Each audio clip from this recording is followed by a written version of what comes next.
শুভ সকাল।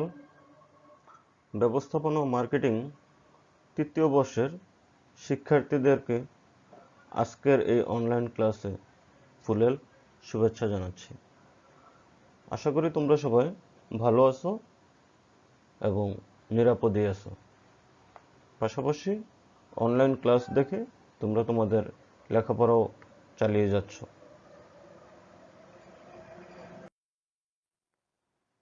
বরাবরের মতোই তোমাদের সাথেই আছে আমি মোহাম্মদ খায়রুল আমিন মুন্সি, প্রভাষক, ব্যবস্থাপনা বিভাগ, কুমিল্লা ভিক্টোরিয়া সরকারি কলেজ।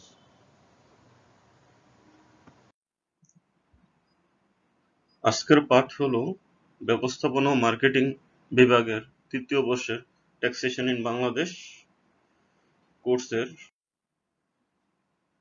গৃহ সম্পত্তি খাতে আয় অধ্যায়ের আজ দ্বিতীয় লেকচার।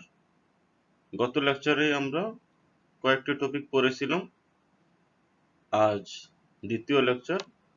আজকে আমরা আরো কিছু টপিক শিখব। আজকে আমরা শিখব বার্ষিক মূল্য বলতে কি তা ব্যাখ্যা করতে পারবে। গৃহ সম্পত্তি খাতে আয় গণনার সময় পালনীয় শর্তসমূহ ব্যাখ্যা করতে পারবে এবং আরেকটি হলো গৃহ সম্পত্তি খাতে অনুমোদনযোগ্য খরচসমূহ ব্যাখ্যা করতে পারবে।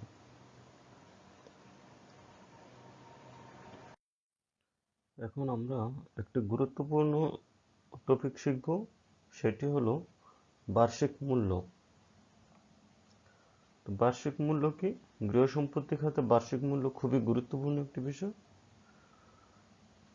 তো দেখো, গৃহ সম্পত্তির পৌর মূল্য এবং প্রকৃত ভাড়া মূল্য এ দুটির মধ্যে যেটি বড় তাকে বার্ষিক মূল্য বলে। অর্থাৎ সহজে যদি বলতে চাই তাহলে একটি বাড়িকে পৌরসভার নিয়ম অনুযায়ী একটি ভাড়া নির্ধারণ করা থাকে, আর প্রকৃতপক্ষে ভাড়াটিয়া থেকে এক ধরনের ভাড়া আদায় করা হয়। কিন্তু ভাড়াটিয়া থেকে যে ভাড়াটা আদায় করা হয় সেটা হচ্ছে প্রকৃত ভাড়া।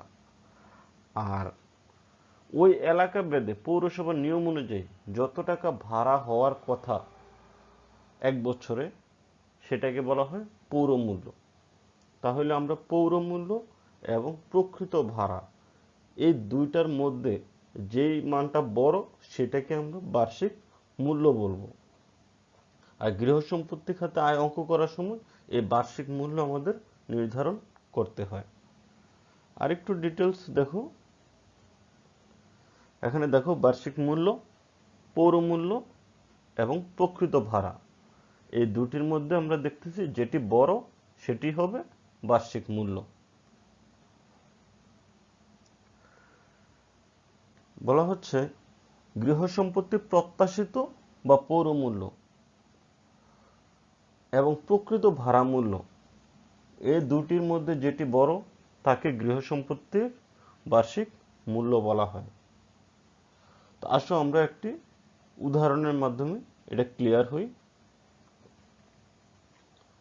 এখানে দেখো, জনাব রহিম একজন করদাতা। তিনি কুমিল্লার কান্দিরপাড়ে তার একটি বাড়ি আছে। বাড়িটির পৌর মূল্য হলো 4 লাখ টাকা এবং মাসিক ভাড়া হলো 30,000 টাকা। এক্ষেত্রে বাড়িটির বার্ষিক মূল্য কত হবে? তাহলে আমরা বার্ষিক মূল্য বের করব যে প্রকৃত ভাড়া মূল্য। তাহলে প্রকৃত ভাড়া মূল্য সবসময় আমরা এক বছরের বের করব। তাহলে 30,000 টাকা করে যদি 12 মাস হয় তাহলে 3,60,000 টাকা। এটা হলো প্রকৃত ভাড়া মূল্য, যেটা ভাড়াটিয়া থেকে প্রকৃতপক্ষে পাওয়া যাচ্ছে। আর পৌর মূল্য বার্ষিক 4 লাখ টাকা। তাহলে এখানে দেখো, প্রকৃত ভাড়া মূল্য হলো 3,60,000 আর পৌরসভার নিয়ম অনুযায়ী এরকম একটা বাড়ি ভাড়া হওয়ার কথা 4 লাখ টাকা। তাহলে দুইটার মধ্যে বড় কোনটা? সুতরাং বার্ষিক মূল্য হবে 4 লাখ টাকা। যেটি বড়। আমরা এখানে দেখতেছি যে 4 লাখ টাকা হলো এখানে বড়। যদি এখানে এমন হতো যে প্রকৃত ভাড়া মূল্য 3,60,000 কিন্তু পৌর মূল্য হলো 3 লাখ টাকা, তাহলে সেক্ষেত্রে 3,60,000 টাকা হতো বার্ষিক মূল্য। আশা করি তোমরা সবাই এটা বুঝতে পেরেছো।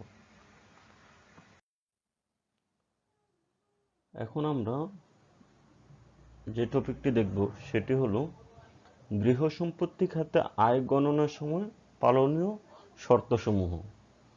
অর্থাৎ গৃহ সম্পত্তি খাতে যখন আমরা আয় গণনা করব তখন কি কি শর্ত পালন করতে হবে বা মেনে চলতে হবে।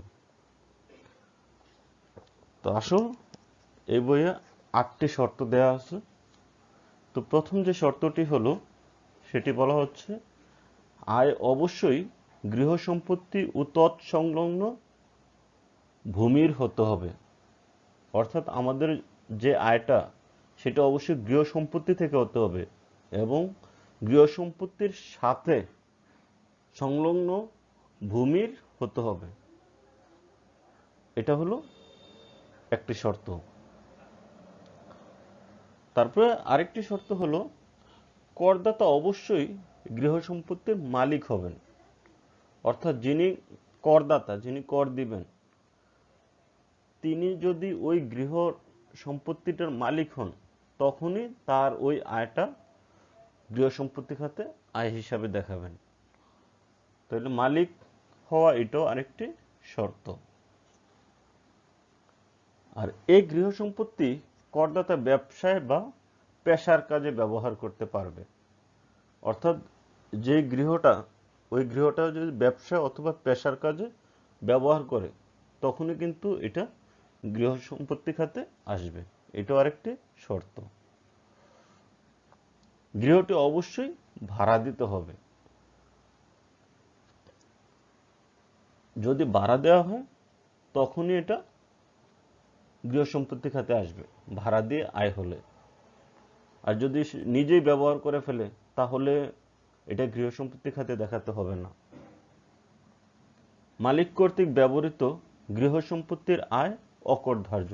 এই কথাটাই একটু আগে বলেছিলাম যে যেই অংশটা মালিক নিজেই ব্যবহার করে, যেই গৃহটা মালিক নিজেই ব্যবহার করে, যেই অংশটা, ওই অংশটার আয় অকরধার্য। অর্থাৎ এটা গৃহ সম্পত্তি খাতে দেখাতে হবে না। যেমন একটু উদাহরণ দিয়ে বলতে পারি যে একটি দোতলা বাড়ি, দোতলা বাড়ির মধ্যে একতলায় মালিক নিজে বসবাস করে আর একতলা ভাড়া দেওয়া হলো। তাহলে যেই একতলা মালিক নিজে ব্যবহার করতেছে সেই অংশটার আয়টা অকরধার্য। গণনা করে যতটুকু আয় হওয়ার কথা এতটুকু আমাদেরকে দেখাতে হবে না, গৃহ সম্পত্তি খাতে আসবে না। তারপর আরেকটি শর্ত হলো গৃহহীন সম্পত্তি থেকে আয় অন্যান্য উৎস খাতে আয় বলে বিবেচিত। অর্থাৎ গৃহ ছাড়া যদি অন্যান্য সম্পত্তি থেকে যদি কোনো আয় হয়ে থাকে তাহলে সেই আয়টা অন্যান্য উৎস খাতে দেখাতে হয়। তোমরা জানো একক ব্যক্তির ক্ষেত্রে আমরা এই বইয়ে 7টি খাত দেখেছি। তো 7টি খাতের মধ্যে সর্বশেষ যে খাত সেটি হলো অন্যান্য উৎস খাতে আয়। আর এই কথাটাই বলা হচ্ছে যে যদি গৃহ ব্যতীত অন্য কোনো সম্পত্তি থেকে আয় হয়, সাপোজ আমার একটা মোটর গাড়ি আছে, এটা একটা সম্পদ, মোটর গাড়িটা যদি কাউকে ভাড়া দেওয়া হয় সেখান থেকে যদি আয় হয় তাহলে এই আয়টা অন্যান্য উৎস খাতে চলে যাবে, গৃহ সম্পত্তি খাতে আসবে না। তারপরে দেখো গৃহ সম্পত্তি খাতে আয়ের লোকসান অন্যান্য আয়ের সাথে সমন্বয় করা যাবে। যদি গৃহ সম্পত্তি থেকে যদি আমার কোনো লোকসান হয়, ক্ষতি হয়, তাহলে ওই লোকসানটা অন্য যদি কোনো আয় থেকে থাকে তাহলে সেই আয়ের সাথে এটাকে সমন্বয় করা যাবে। আমরা সমন্বয় কিভাবে করতে হয় তা গাণিতিকভাবে দেখব। তোমরা এই জানো এই অধ্যায়ে আমরা গাণিতিক অংশ আছে, আমরা গাণিতিক অংশ করব পরবর্তীতে। তারপরে সর্বশেষ যে শর্ত সেটি হলো গৃহ সম্পত্তির বার্ষিক মূল্য থেকে অনুমোদনযোগ্য খরচ বাদ দিলে অবশিষ্ট আয়ের উপর কর ধার্য করা হবে। তাহলে এই বিষয়টা তোমরা আরেকটু পরেই টপিক দেখলে আরো ক্লিয়ার বুঝতে পারবো। এখন আসো অনুমোদনযোগ্য খরচ। আমরা গৃহ সম্পত্তি খাতে আয়ে কিছু অনুমোদনযোগ্য খরচ আছে, এগুলা দেখব। সিকিউরিটি সুদ খাতে আয়ে আমরা দুটি অনুমোদনযোগ্য খরচ শিখেছিলাম। তোমরা অনুমোদনযোগ্য খরচ বুঝো, যেই খরচটা সরকার অনুমতি দিয়েছে, যেটা কিনা আমরা আয় থেকে এই খরচটা মাইনাস করার অনুমতি আছে, ওই রকম খরচগুলোই এখন আমরা শিখব যে গৃহ সম্পত্তি খাতে কোন কোন খরচ বাদ দেওয়ার অনুমতি আছে। তো প্রথমেই দেখো ভূমি উন্নয়ন কর। আমরা সবাই এটার সাথে পরিচিত। গৃহ সম্পত্তি বাবদ আমাদেরকে ভূমি উন্নয়ন কর দিতে হয় বা সরকারকে খাজনা দিতে হয়, আর এই খাজনা বা কর অনুমোদনযোগ্য খরচ হিসেবে বিবেচিত হয়। অর্থাৎ এই খরচের টাকাটা আমরা যে বার্ষিক মূল্য বের করব সেখান থেকে বাদ দিব। আমাদের গাণিতিক সমস্যা সমাধান করার ক্ষেত্রে প্রয়োজন হবে এই অনুমোদনযোগ্য খরচগুলো। তারপরে দেখো বীমা কিস্তি। আমরা সবাই জানি যে গৃহ সম্পত্তির জন্য সাধারণ বীমা করা হয়। তো এই বীমা যে কিস্তি দেয়া হয়, এই কিস্তিটাও অনুমোদনযোগ্য খরচ। তারপরে বন্ধকি ঋণের সুদ। গৃহ নির্মাণ করার সময় যদি আমরা কোনো কিছু বন্ধক রেখে ঋণ নিই, আর এই ঋণের জন্য যে সুদ দেওয়া হয় সেই সুদরা অনুমোদনযোগ্য খরচ, অর্থাৎ এটা আমরা আয় থেকে বাদ দিতে পারবো। তারপরে বার্ষিক খরচ। এটা কি সরকার বা স্থানীয় কর্তৃপক্ষ অনেক সময় গৃহ সম্পত্তির উপর বিভিন্ন রকমের খরচ, যেমন কর, পৌর কর, পানির কর ইত্যাদি ধার্য করে, আর এগুলোকে অনুমোদনযোগ্য খরচ হিসেবে বিবেচনা করা হয়। এগুলোও বার্ষিক মূল্য থেকে বাদ দেওয়া হয়। তারপরে আসো ভূমি ভাড়া। এটা কি? এটা বলা হচ্ছে যে নিজ ভূমি ব্যতীত যদি ইজারাধীন কোনো ভূমি থাকে আর এই ভূমির ওপর যদি কোনো গৃহ নির্মাণ করে, তাহলে উক্ত ভূমির জন্য যে ভাড়া বা খাজনা দেওয়া হয় সেটাও অনুমোদনযোগ্য খরচ। মানে নিজের ভূমি ছাড়া যদি আমরা কোনো ইজারা নিয়ে যদি কোনো এটা গৃহ নির্মাণ করি ওই জায়গার উপরে, তাহলে ওই জায়গার জন্য যে আমরা ভাড়া দিব, খাজনা দিতে হবে, সেটা আমাদের ভূমি ভাড়া হিসাবে পরিচিত, একটু অনুমোদনযোগ্য খরচ। তারপরে ঋণকৃত মূলধনের সুদ। এটা অনেকটা বন্ধকি ঋণের মতোই, যে গৃহ সম্পত্তি ক্রয় করার জন্য বা নির্মাণ করার জন্য আমরা ঋণ নিয়ে থাকি, যেটা কিনা মূলধন হিসাবে বিবেচনা করা, আর এই মূলধনের জন্য যে সুদ দেওয়া হচ্ছে সেটা একটি অনুমোদনযোগ্য খরচ। এটা অবশ্যই বার্ষিক আয় থেকে বাদ দিব। তারপরে মেরামত ও রক্ষণাবেক্ষণ খরচ। এই আইটেমটা খুবই গুরুত্বপূর্ণ, মেরামত ও রক্ষণাবেক্ষণ খরচ। প্রশ্নে গাণিতিক সমস্যা সমাধান করার সময় আমরা দেখব যে কোনো খরচ যদি দেয়া না থাকে তাহলেও আমাদেরকে মেরামত ও রক্ষণাবেক্ষণ খরচ ধরতে হয়। তো প্রথমে আসো মেরামত ও রক্ষণাবেক্ষণ খরচ কোনগুলা এটা একটু দেখে আসি, তারপরে নিয়মটা দেখব।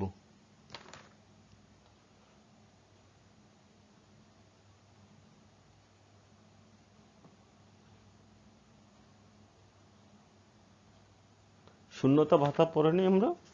শূন্যতা ভাতাকে এটা খুবই সহজ, যে বছরের কোনো সময় যদি বাড়ি খালি থাকে অর্থাৎ ভাড়া দেয়া না হয়, তাহলে সেই সময়টার জন্য বার্ষিক মূল্য থেকে আনুপাতিক হারে একটা মূল্য নির্ধারণ করে অনুমোদনযোগ্য খরচ হিসেবে বাদ দিতে হয়, আর সেটাকে শূন্যতা ভাতা বলা হয়।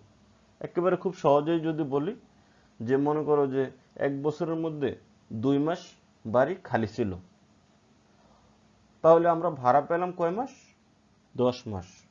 কিন্তু বার্ষিক মূল্য যখন নির্ধারণ করব, তখন কিন্তু আমরা বার্ষিক মূল্যে 12 মাসের আয় দেখাবো। আর এই 12 মাসের আয় থেকে আমরা যেহেতু 2 মাস খালি ছিল, 2 মাসের যতটুকু অনুপাতে পড়ে ঠিক ততটুকু আমরা অনুমোদনযোগ্য খরচ হিসেবে বাদ দিতে পারবো, সেটা কি শূন্যতা ভাতা বলা হয়। এটা তোমাদের জ্ঞানমূলকে 1 মার্কের জন্য আসে ক বিভাগে। তো শূন্যতা ভাতা এটা তোমরা একটু সুন্দর করে শিখে নিবা। তো এখন আসো আমরা একটু মেরামত রক্ষণাবেক্ষণ নিয়ে।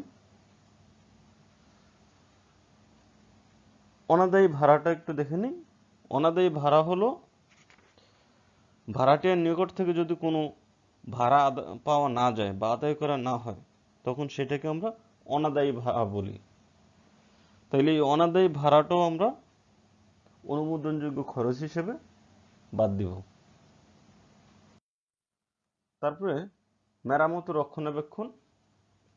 বলছিলাম যে মেরামত রক্ষণাবেক্ষণটা আমাদের খুব বেশি গুরুত্বপূর্ণ। যে প্রশ্নে যদি আমরা গাণিতিক সমস্যার সমাধান করার জন্য কোনো খরচ না থাকে, তারপরেও এই অধ্যায়ের গাণিতিক সমস্যার সমাধান করতে এই একটি আইটেম আছে যেটা কমন থাকেই, এটার নাম হলো মেরামত ও রক্ষণাবেক্ষণ খরচ।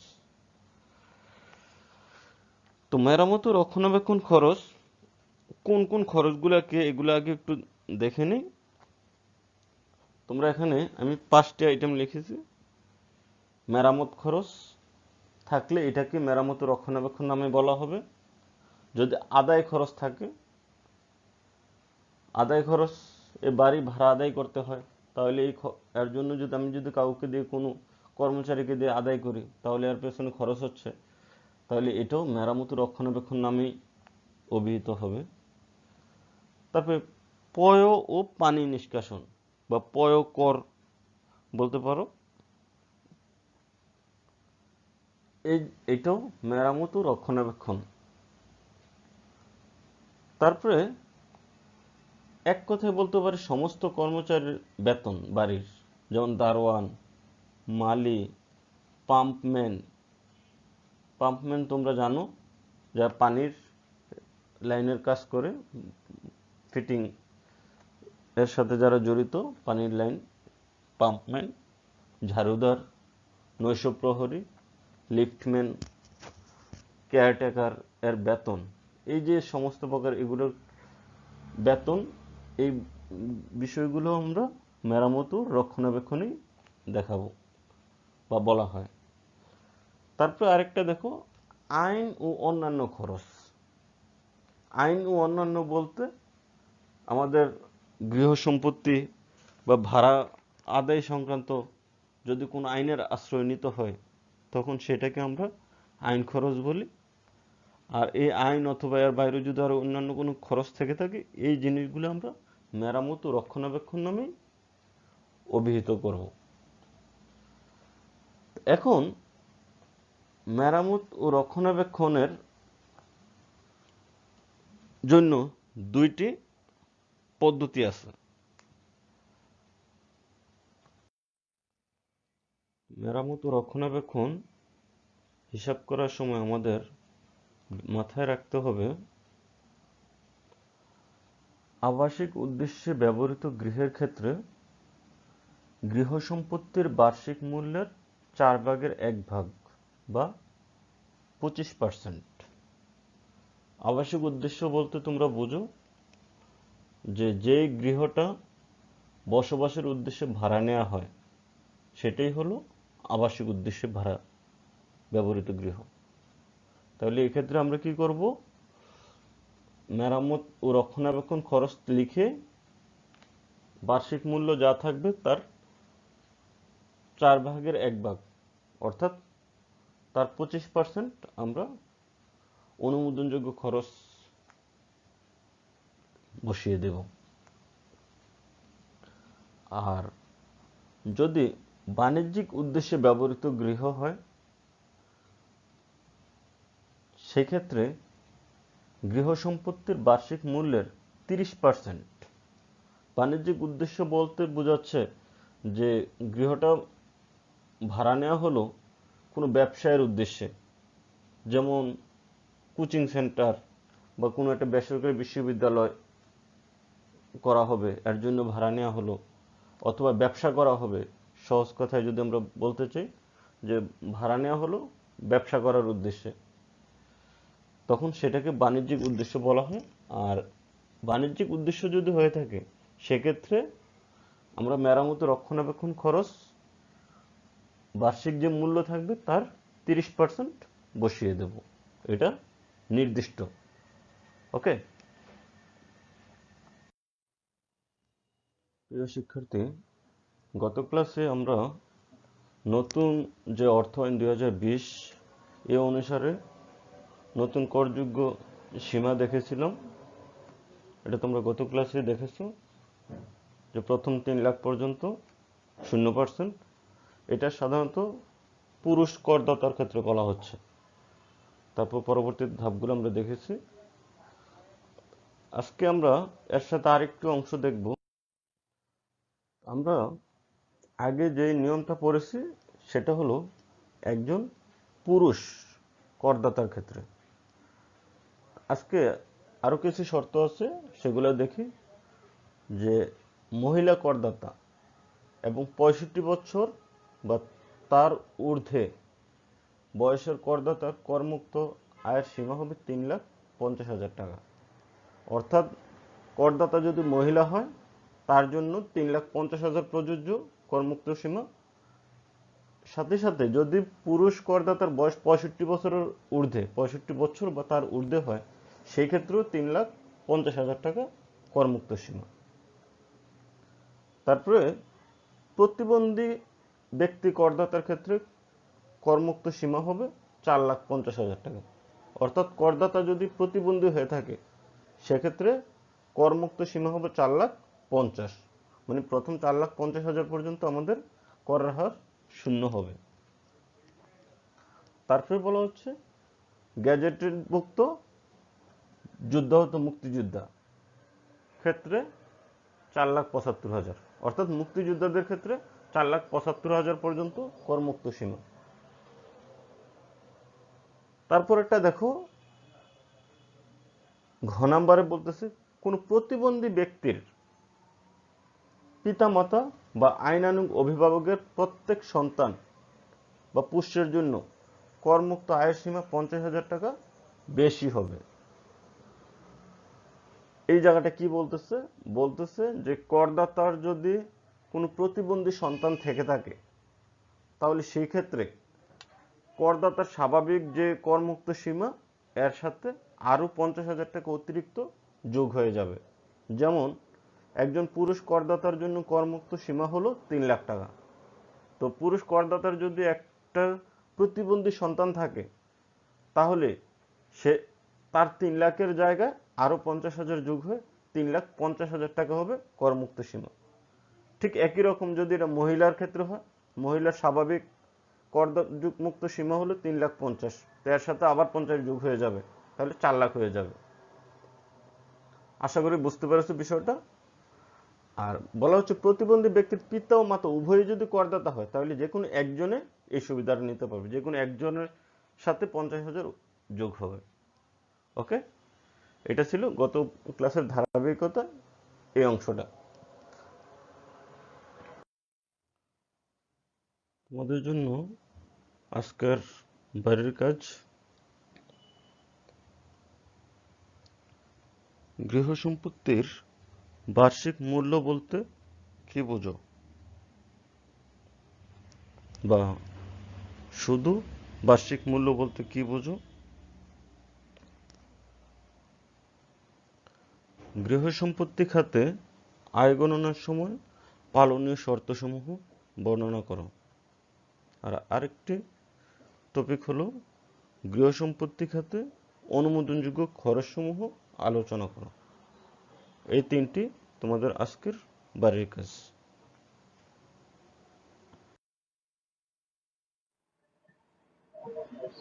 তো আজকের মতো এখানেই রাখি।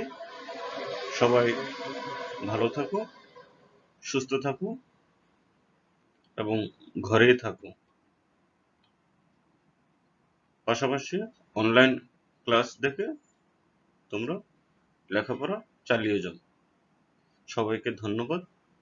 আল্লাহ হাফিজ।